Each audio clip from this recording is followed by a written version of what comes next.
The idea of a black Superman is unoriginal. However, if you're going to do a black Superman, well, at least do it right. Take an existing black Superman like Calvin Ellis or Val Zod and make a good story instead of simply just race-swapping Clark Kent and Kal-El. But more importantly, get the right people to do the job. Some writers are known for being very political, which might be the flavor of the month now for the time we're living in, but storytelling skills are what counts here.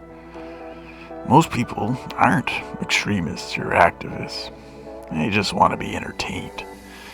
But to focus more on politics and not caring about the story is, well, just not organic. Why subvert expectations just to propagate an agenda? You just end up taking the universal appeal away from an icon.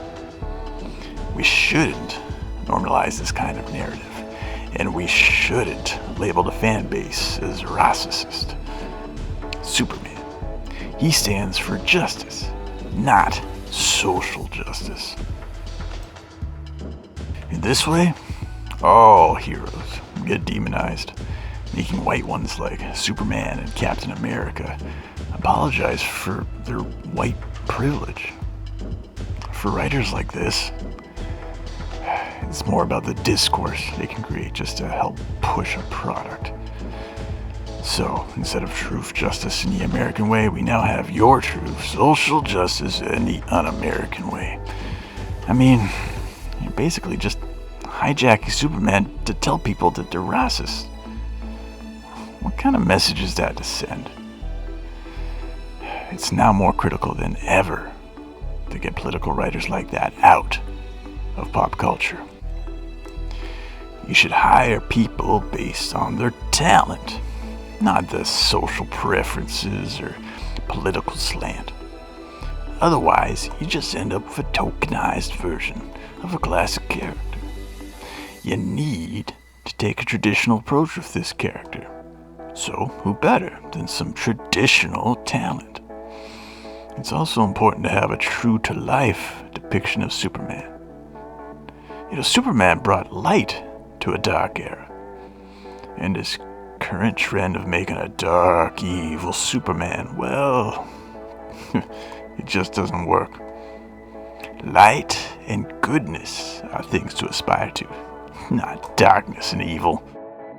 Political writers are obviously not a fan of Superman, because a fan would express themselves through passion, not toxicity. And this narrative they're trying to push certainly doesn't match up with a white male actor, because that doesn't represent what they stand for. Honestly, though, if it is a good movie, nobody will even care if he's black. It's better to get away from, just another remake or redo of just another race or gender swap. If you rely on such things, well, political writers, they'll feel they have no obligation for plot or continuity. I think that it's much more important to be creative in storytelling and not reactionary. Because at the end of the day, the need to do right should always outweigh the need to be right.